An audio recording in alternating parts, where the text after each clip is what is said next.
exam is quite competitive and it takes a toll on your physical and the mental health. And when we talk about the prelims, it's considered to be one of the most unpredictable stages in the UPSC preparation. So what was your approach for CSAT and for this prelims exam? So I have cleared prelims 4 times, and for prelims, what I believe is that you need to study extensively. Should not be restricting to any one thing. A lot of people do this mistake by restricting to 4 or 5 subjects, which is not good. And based on the recent trends, you can expect any kind of questions from any subject. So it's better to go at full length, study everything. For CSAT, a lot of students do this mistake of studying it towards the end, which is not good. They should start from the beginning. And CSAT is not a difficult paper. Because people do it towards the end, they miss out on it. So they should start from the beginning. They should look at the previous year papers. For CSAT, even for prelims, I think previous year paper is the key. Look at the previous year paper, you will get idea about everything. Since you have cleared prelims exam 4 times, and you must have a comprehensive understanding how does prelims exams fare. So could you take us into how you started preparing for the prelims exam? So I prepared on my own. I didn't go for any institute. And all I did, as I told, it was PYQs. So I just saw last 20 years of PYQs. We know the book these days. All materials are available online. So you just go with the resources, study everything, look at the PYQs, understand what is good and bad. And towards the end, maybe you can join a test series or something, or you can practice on your own. It's up to you.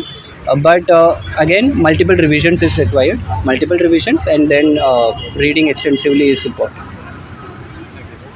What was your approach for the mains? Since it's a 5 days back-to-back exam and it also brings with a lot of pressure. So how did you maintain cool and prepared for the mains? And what was your strategy for the mains? For mains, you need to write. You need to write almost every day. You need to write a lot. No matter how much you study, it is not going to stop. It is not enough. So it is always better to write, practice.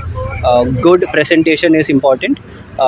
You can try to have a peer group where you can show your answers to them and improve based on their input too, or you can take test series. It's up to you, but I believe writing practice is very important, so that towards the end when you go for the exam you won't feel that fatigue when you keep writing. In your previous attempts, when you were writing the mains, how far have you improved in that, and what was the key, what was some of the key takeaways you took from the previous attempts as far as the mains is concerned? So in the previous attempts, my marks in mains were not very high.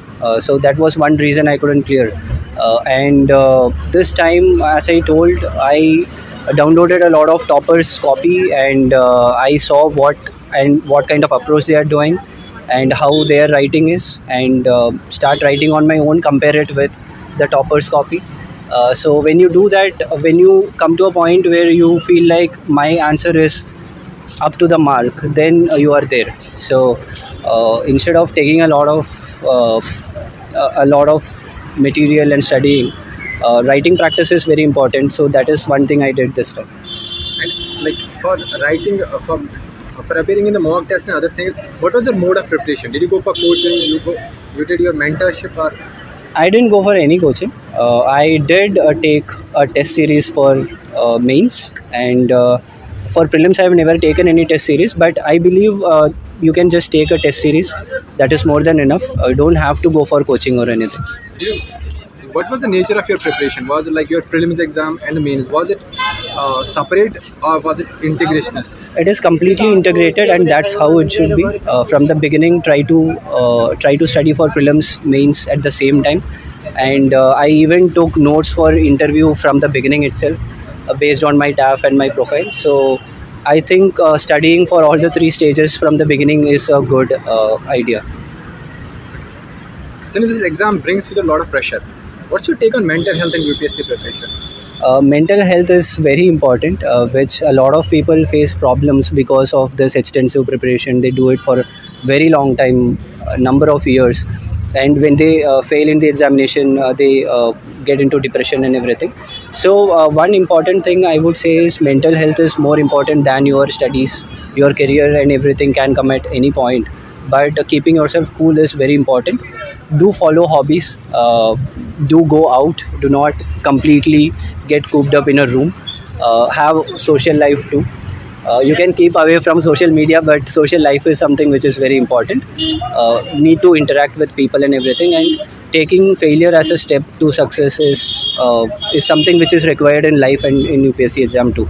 So learn from the failures. What are your hobbies, and how do you pursue your hobbies? And what is the role of hobbies in civil service exam?